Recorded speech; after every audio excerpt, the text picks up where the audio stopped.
안녕하세요, 구독자 여러분. 오늘도 스마트 머니톡 채널에 방문해 주셔서 감사합니다. 정말이지 뜨거웠던 크리스마스 연휴였습니다. 모두가 쉬고 있을 때 외환 시장에서는 그야말로 전쟁이 벌어졌는데요. 오늘은 바로 이 원달러 환율 문제를 아주 깊숙이 그리고 속 시원하게 파헤쳐 보겠습니다. 연말 외환 시장에서 도대체 무슨 일이 벌어졌던 걸까요? 정부와 시장, 이 거대한 두 세력의 보이지 않는 충돌, 그 현장 속으로 지금부터 함께 들어가 보시죠. 자, 먼저 이 그래프를 한번 봐주세요.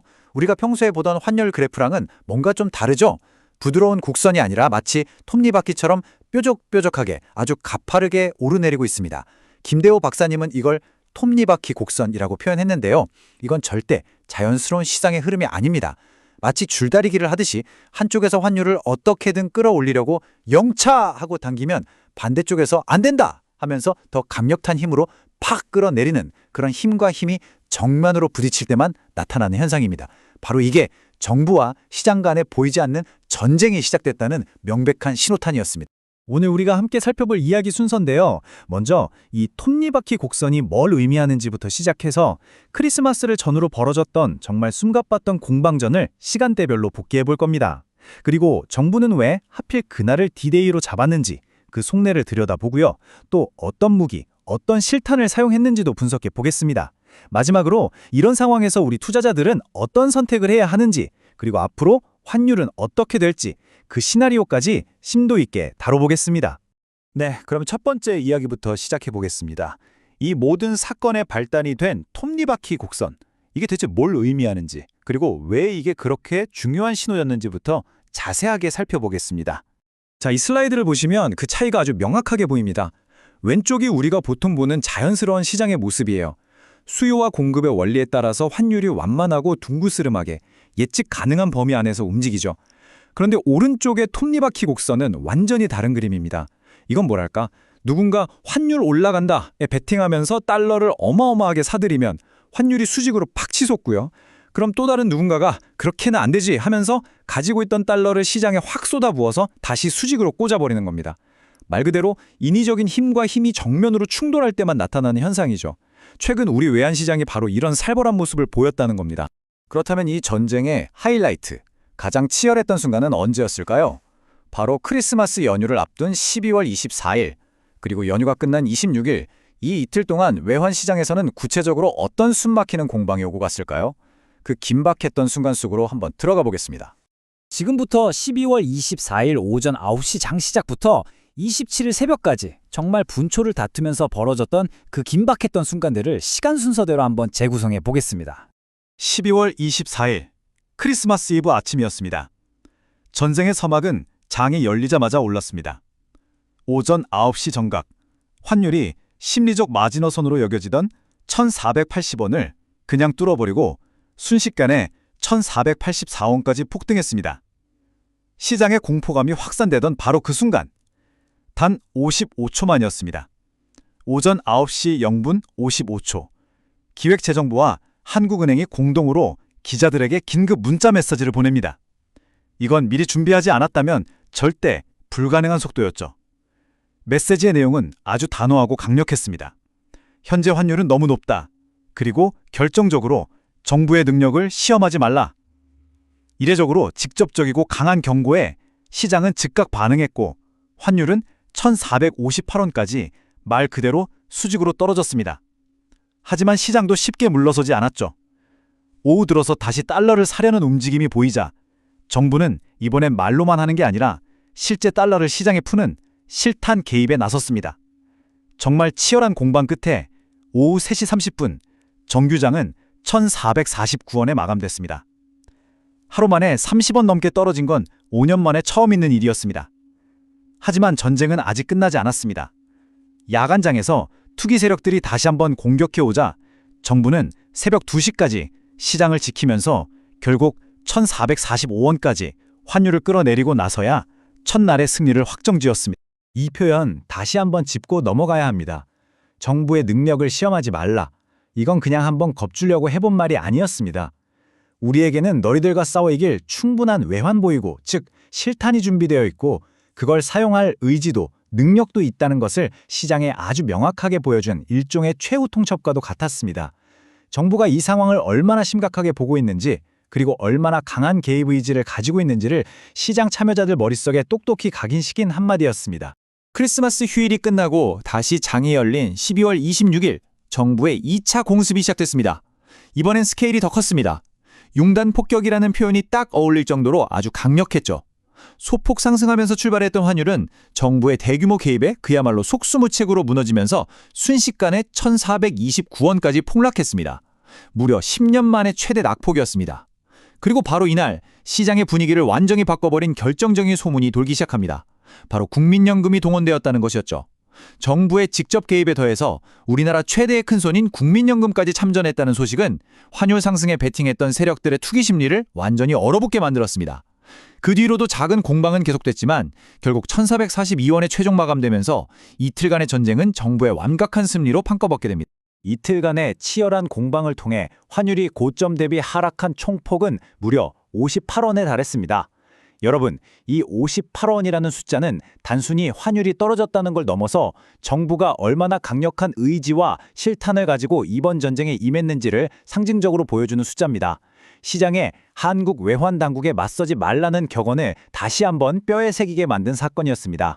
자, 그런데 말이죠. 여기서 중요한 질문이 하나 나옵니다. 정부는 왜 하필 외국인 투자자들은 휴가를 떠나서 거래량도 적은 연말, 그것도 크리스마스 연휴에 이런 총력전을 펼친 걸까요? 여기에는 아주 현실적이고 치밀한 전략적인 이유가 숨어 있습니다. 그 진짜 속내를 한번 들여다보겠습니다. 12월의 마지막 날 환율은요, 그냥 숫자가 아니라 한 해 농사를 마무리하는 성적표와 같습니다. 모든 기업과 금융기관들이 바로 그날의 환율을 기준으로 1년치 장부를 마감하기 때문이죠. 특히 은행들한테는 이게 정말 민감한 문제입니다. 환율이 오르면 외국에서 빌려온 달러 빚의 원화 가치가 눈덩이처럼 불어나거든요. 그럼 은행의 재무 건전성을 보여주는 BIS 자기자본 비율이라는 게 뚝 떨어지고 심하면 국가 신용등급까지 흔들릴 수 있습니다. 나라 전체로 봐도 마찬가지입니다. 국가 부채 규모나 우리나라의 경제 규모를 보여주는 GDP를 달러로 환산할 때도 다 연말 환율을 기준으로 하거든요. 그러니 정부 입장에서는 이 연말 성적표를 어떻게든 잘 관리해야만 했던 겁니다. 게다가 타이밍도 기가 막혔죠. 크리스마스 연휴는 외국인 투자자들이 대부분 자리를 비워서 시장 거래량이 훅 줄어드는 소위 얇은 시장입니다. 이럴 때 개입하면 평소보다 훨씬 적은 돈, 즉 적은 실탄으로도 환율에 훨씬 큰 충격을 줄 수 있습니다. 정부는 바로 이 시점을 디데이로 잡아서 최소의 비용으로 최대 효과를 노리는 아주 영리한 전략적 선택을 한 것으로 보입니다. 정부가 이렇게 자신 있게 시장과의 전쟁을 선포하고 또 승리할 수 있었던 배경에는 바로 막강한 실탄이 있었습니다. 즉, 동원 가능한 자금력이 뒷받침됐다는 건데요.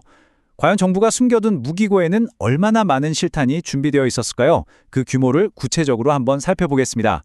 정부의 가장 강력하고 확실한 무기는 바로 국민연금이었습니다. 자, 이 표를 한번 보시죠. 국민연금은 무려 700조 원이 넘는 해외 자산을 가지고 있는데요. 규정에 따라 이 자산의 일부를 환해지할 수 있습니다. 환해지라는 게 쉽게 말해서 미래의 환율 변동 위험을 없애기 위해 지금 달러를 팔아두는 거거든요. 그러니까 국민연금이 환해지를 한다는 건 곧 시장에 어마어마한 달러 매도 물량이 쏟아져 나온다는 뜻입니다. 규정상 동원 가능한 규모가 전략적, 전술적 환해지를 합쳐서 최대 100조 원, 이걸 달러로 바꾸면 약 700억 달러에 달합니다. 상상이 가시나요? 이 정도 규모의 실탄이 대기하고 있다는 사실만으로도 시장의 투기 심리를 잠재우기에는 충분하고도 남았던 겁니다. 그런데 정부가 준비한 카드는 이게 다가 아니었습니다. 직접 달러를 푸는 이런 물리적인 방법 외에도 아주 영리한 정책적인 카드도 함께 꺼내들었죠. 바로 해외 주식에 투자하는 우리 서학개미들의 자금을 다시 국내로 돌아오게끔 유도하는 일종의 당근책을 제시한 겁니다. 그 내용이 아주 파격적인데요. 해외 주식을 팔고 그 돈을 국내로 가져와서 해외 투자 전용 계좌라는 곳에 넣고 1년 이상 국내 주식에 투자하면 양도소득 5천만 원까지는 세금 22%를 아예 면제해 준다는 겁니다. 최대 1,100만 원의 세금을 아낄 수 있는 거죠. 하지만 이 정책의 진짜 목적은 단순히 세금을 깎아주는 것, 그 이상입니다. 이건 시장에 보내는 아주 강력한 시그널이었어요. 정부는 환율 안정을 위해 이렇게까지 하고 있다. 모든 수단을 다 동원할 것이다. 라는 무언의 메시지를 보내서 환율 상승에 베팅하는 세력들을 심리적으로 압박하는 고도의 전략이었던 셈입니다. 자, 이제 우리 투자자들 이야기로 넘어가 보죠. 이렇게 정부가 강력한 의지를 보이고 있는 상황에서 우리 투자자들, 특히 미국 주식에 투자하는 서학개미 여러분들은 과연 어떤 선택을 해야 할까요? 정부의 정책에 호응해서 국내로 복귀하는 게 맞을지, 아니면 여전히 시장의 흐름에 따라 미국 시장에 머무는 게 나을지 두 가지 시나리오의 장단점을 꼼꼼하게 비교해 보겠습니다. 먼저 국내로 돌아오는 게 좋다고 보는 입장입니다. 많은 전문가들이 내년에는 달러가 약세로 갈 거라고 전망하고 있거든요.